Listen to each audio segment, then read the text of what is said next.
गैर कानूनी तौर पर मुकीम तमाम गैर मुल्कियों को मुल्क छोड़ने का हुक्म 1 नवंबर की डेडलाइन दे दी गई। 1 नवंबर से गैर कानूनी तौर पर मुकीम गैर मुल्कियों के कारोबार बंद होंगे, जायदादें जब्त की जाएंगी, सहूलतकारों के खिलाफ भी कार्रवाई होगी, मुआवनत करने वालों को इनाम मिलेगा। वज़ीर दाखिला की टास्क फोर्स कायम, निगरान वज़ीर आज़म की ज़ेर सदारत। एपेक्स कमेटी के अहम इजलास में बड़े फैसले, आर्मी चीफ समेत आला हुकाम एक ही छत तले जमा हुए। एलामिये में कहा गया कि ताकत का इस्तेमाल सिर्फ और सिर्फ रियासत का दायर इख्तियार है, किसी को ताकत की ज़बरदस्ती इस्तेमाल की इजाज़त नहीं। मुल्क पे किसी मुसल्लह गिरोह या तंजीम की कोई जगह नहीं। प्रोपेगेंडा करने वालों से साइबर कानून के तहत निपटा जाएगा।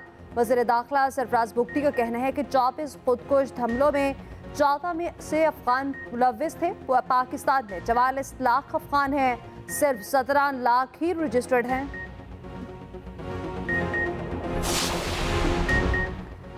एक पाकिस्तान की जान किसी भी दुनियावी मफाद से मुकद्दम है। रियासत की रिट कायम करने के लिए किसी भी हद तक जाएंगे। Army chief general Asim Munir का दो टोक और वाज़ेह मौक़िफ़। एपेक्स कमेटी इजलास में कहा, पाकिस्तान के पास एक ही ऑप्शन है, हमने चैलेंजेस का मुकाबला करना है। हुकूमत की अमलदारी को हर सूरत यकीनी बनाया जाएगा। आर्मी चीफ ने अल्लामा इकबाल का शेर भी पढ़ा, ना समझोगे तो मिट जाओगे ए हिंदुस्तान वालों, तुम्हारी दास्तां भी ना होगी दास्तानों में। फर्द वाहिद ने इस मुल्क की तबाही की है। मार्शल लॉ एक डिक्टेटर्स हो जाए या कोई और हो जाए, वो फर्द वाहिद होते हैं, वो इज्तिमाई सोच वाले नहीं होते। वो कहते हैं मैं खुद फैसला करूंगा, आपस में नहीं करूंगा। हम आपस में फैसले करने वाली बात है। क्यों नहीं आप हिम्मत पकड़ते हो कहें सुप्रीम कोर्ट गलत थी, क्योंकि आइन के बरक्स या कहिए, हिम्मत कीजिए और कहिए नहीं बिल्कुल, या आप कहिए हम जंगल के बादशाह अंडा दें या बचा दें। मार्शल लॉ लगता है तो आप हथियार फेंक देते हैं। कमरा अदालत में लगी हुई तस्वीर वाले हसरात सब कुछ भूल जाते हैं। पान कुछ करे तो सबको हल्फ याद आ जाता है। फौजी आमिर हो या कोई और, फर्द वाहिद का इख्तियार तबाही फैलाता है। चीफ जस्टिस काजी फायज ईसा के practice and procedure act case की समाअत में रिमार्क्स। 9 अक्टूबर को समाअत हर सूरत मुकम्मल करने का कह दिया। जस्टिस काजी फायज ईसा ने दरख्वास्त गुजार के वकील से कहा, क्या वो मुल्क में नया मार्शल लॉ लगवाना चाहते हैं? आप अगले मार्शल लॉ का दरवाज़ा क्या हमसे खुलवाना चाहते हैं? अगर अपील का हक दे दिया तो क्या क़यामत आ गई? अपील का हक मिलने से तहरीक इंसाफ को क्या मसला है? पीटीआई ने अपना मौक़िफ़ पार्लियामेंट में क्यों नहीं उठाया? अगर सुप्रीम कोर्ट को गैर मामूली इख्तियार दिया जा सकता है तो क्या वापस नहीं हो सकता? क्या दुनिया की किसी अदालत में सजा के खिलाफ अपील का हक नहीं है? जमहूरियत और इस्लाम में एक शख्स को तमाम इख्तियारात देने की इजाज़त नहीं। बतौर चीफ जस्टिस अपने इख्तियारात सीनियर जजेस के साथ बांट रहा हूँ। अदालत को बताएं ये कानून आइन से कैसे मुतसादिम है। समाअत 9 अक्टूबर तक मुलतवी। एक्ट से इंसाफ तक रसाई का बुनियादी हक कैसे मुतासर होता है? अगर बुनियादी हक मुतासर होते हैं तो ये अवामी इशू है। दौरान समाअत जस्टिस इजाजुल हसन के रिमार्क्स, कहा अदले की आज़ादी से मुतालिक कानून बना तो क्या ये इंसाफ की फराहमी में रुकावट होगी? जस्टिस आयशा मलिक ने पूछा, क्या कमेटी के जरिए इख्तियारात रेगुलेट करना इंसाफ की फराहमी को मुतासर नहीं करता? जस्टिस जमाल मुंतकिल ने कहा कि बुनियादी सवाल ये है कि पार्लियामेंट को ऐसी कानून साजी का इख्तियार है या नहीं। जस्टिस अतर मिनल्ला ने सवाल उठाया कि ये कानून इंसाफ की रसाई का है, पार्लियामेंट क्यों कानून साजी नहीं कर सकती? जस्टिस मुनीब ने रिमार्क्स दिए, सुप्रीम कोर्ट गलती पर मुस्तकबिल में इसकी दुरुस्तगी कर सकती है। जस्टिस मंसूर अली शाह ने कहा कि पार्लियामेंट चीफ जस्टिस के इख्तियारात को रेगुलेट कर सकती है। जस्टिस इजाजुल हसन ने रिमार्क्स दिए कि रेगुलेट करने का इख्तियार सुप्रीम कोर्ट को हासिल है।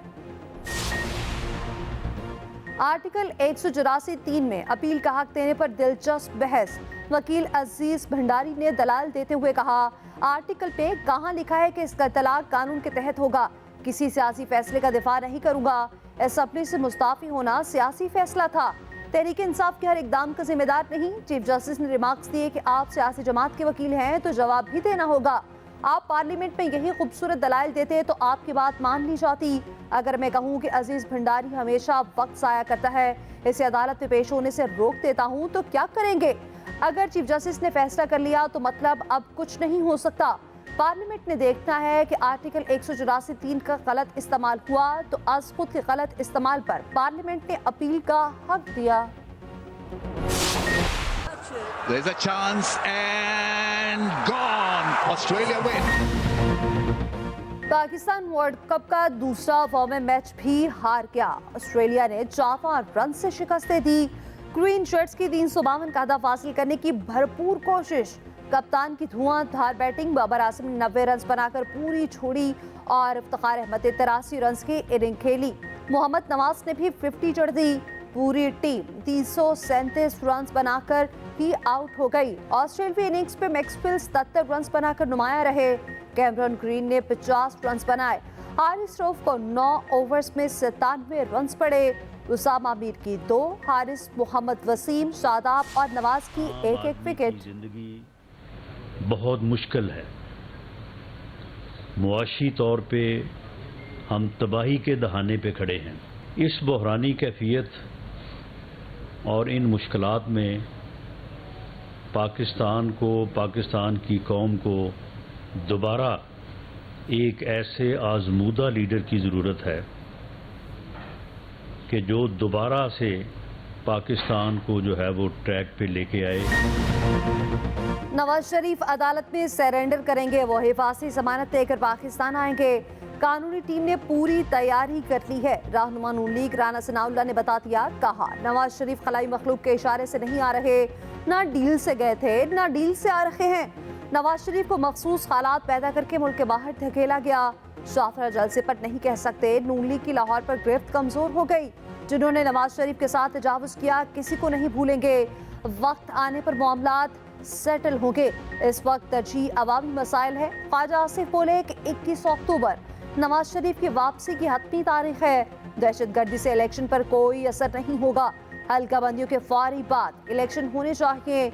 मरियम औरंगजेब कहती हैं कि लीगी कारकुनान ने कमर कस ली है। पूरी कौम 21 अक्टूबर को मीनार पाकिस्तान पर खुशहाली का इस्तकबाल करेगी। नवाज शरीफ के इस्तकबाल के कायल नहीं। मौजूदा हालात में इंतखाबात कुछ नहीं देंगे। शाहिद खान अब्बासी की लंदन में मीडिया से गुफ्तगू, बोले नवाज शरीफ की अदालती मामलात को दुरुस्त करने की जरूरत है। नई पार्टी की जरूरत है और ये बनेगी भी।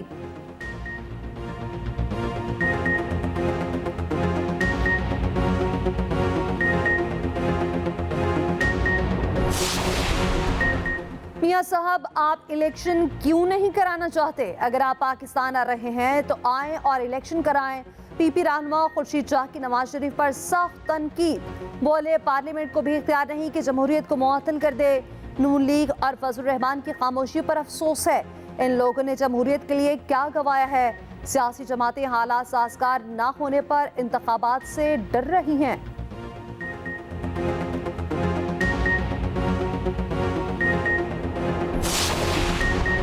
चेयरमैन पीटीआई को पार्टी ओहदे से हटाया जाए। तहरीक इंसाफ अभी भी गैर मुल्की ममनुआ फंडिंग ले रही है। पीटीआई को इंतखाबी निशान के लिए भी नाअहल करार दिया जाए। इलेक्शन कमीशन ने दरख्वास्तें दायर। 10 अक्टूबर को दरख्वास्तों पर इब्तदाई समाअत होगी। चेयरमैन पीटीआई के खिलाफ साइफर केस की समाअत आज अडियाला जेल पे होगी। 190 मिलियन पाउंड केस में जमानत खारिज करने का फैसला भी चैलेंज। एहतसाब अदालत के फैसलों के खिलाफ इस्लामाबाद हाई कोर्ट में अपील दायर। जेल में चेयरमैन पीटीआई के तहफ़्फ़ुज़ का केस भी मुकर्रर। इस्लामाबाद हाई कोर्ट बुशरा बीबी की दरख्वास्त पर 5 अक्टूबर को समाअत करेगा।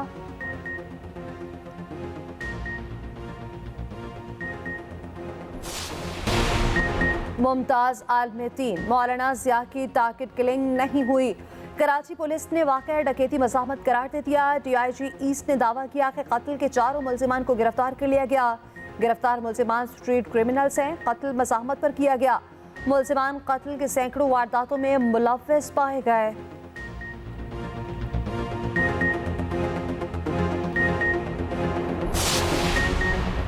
रहनुमा पीटीआई उस्मान डार की गुमशुदगी का मुकदमा दर्ज करने का हुक्म। सिंध हाई कोर्ट ने पुलिस से रिपोर्ट मांग ली। रिमार्क्स दिए कि गुमशुदगी का मुकदमा दर्ज क्यों नहीं किया गया। मुकदमा दर्ज होगा तो तहकीकात होंगी, सब सामने आ जाएगा। सेक्रेटरी दाखिला सिंध से भी 18 अक्टूबर को तहरीरी जवाब तलब।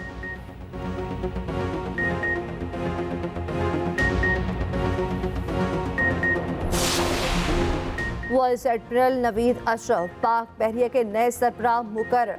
तब्दीली कमांड की तकरीब 7 अक्टूबर को इस्लामाबाद में होगी। नवीद अशरफ को एडमिरल के ओहदे पर तरक्की दी जाएगी।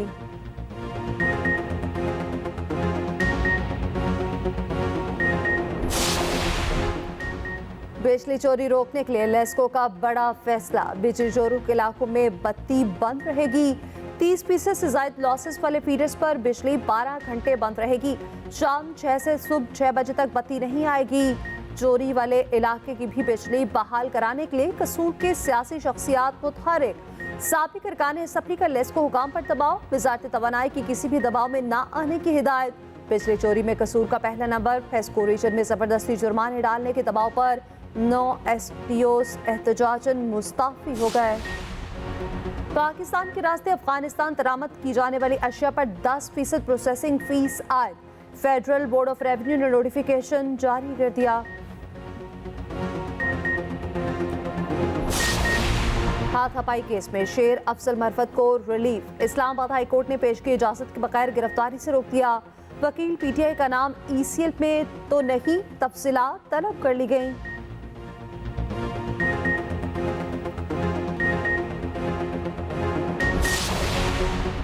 मामूली तल्ख कलामी पर बाप के सामने 11 माह के बच्चे की जान ले ली गई। इस्लामाबाद के इलाके सुंबुर में झगड़ा। वालिद के मुताबिक मुलजिम ने बच्चे को जमीन पर पटका। बेटे के साथ गली से गुजर रहा था जब मुलजिम हमलावर हुआ। वालिद की मुद्दत में मुकदमा दर्ज।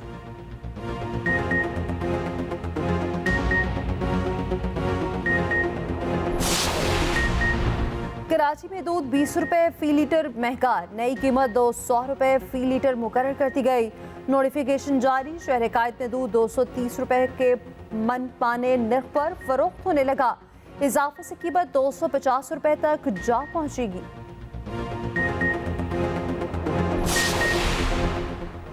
भारत का कनेडियन सफारतकारों को मुल्क छोड़ने का हुक्म। 10 अक्टूबर की डेडलाइन दे दी। धमकी दी कि 10 अक्टूबर के बाद कोई रिहा तो सिफारती इस्तिस्ना नहीं मिलेगा। भारत में कनाडा के 62 सफारतकार मौजूद हैं। अमेरिका का फिर भारत से तहकीकात में ताउन पर जोर। सिख फॉर जस्टिस के ज़ेरे तमाम लंदन में एहतजाज। सिखों की बड़ी तादाद में शिरकत।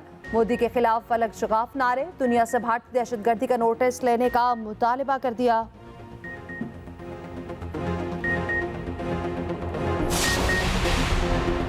नेपाल और भारत में ज़लज़ला। शिद्दत 6.3 रिकॉर्ड की गई। नेपाल के मुख्तलिफ इलाकों में लैंडस्लाइडिंग। अहम शाहराएं बंद हो गईं। मुतादिद घर तबाह। 5 अफराद जख्मी हुए।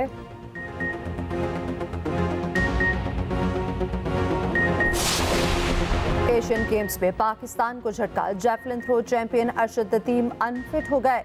फाइनल की दौड़ से बाहर हो गए। रोनाल्डो का अहम गोल। अल नसर क्लब ने इस्तक्लाल को 3-1 से हरा दिया। इंग्लिश प्रीमियर लीग में चेल्सी ने फुलहैम को शिकस्त दी।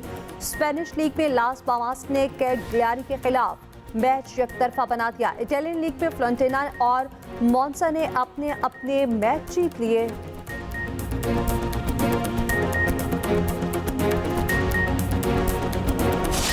अदाकारा माहिरा खान की शादी अभी तक टॉक ऑफ द टाउन।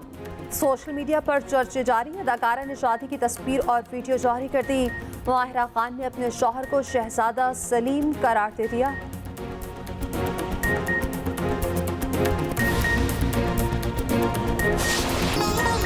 और वर्सटाइल गुलकार मसूद राना ने जो गाया अमर कर दिया।